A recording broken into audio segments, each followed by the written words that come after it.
Dalam acara pembukaan Bulan Bahasa Bali ke-8 pada Minggu 1 Februari 2026, Gubernur Bali Wayne Koster meminta dinas terkait untuk mengintensifkan program penggunaan keyboard dengan Aksara Bali hingga ke jenjang sekolah dasar. Hal tersebut setelah program tersebut mendapatkan apresiasi dari Kementerian Kebudayaan, terlebih keyboard Aksara Bali merupakan keyboard satu-satunya di Indonesia yang menggunakan aksara.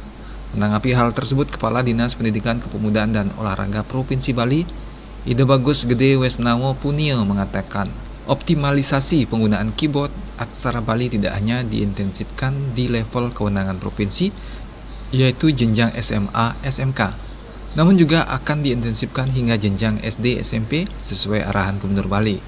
Untuk itu pihaknya akan berkoordinasi dan berkolaborasi dengan Dinas Pendidikan di Kabupaten Kota untuk jenjang SMP dan sekolah dasar. Ari Wiratmaja dan Sukma, Bali TV.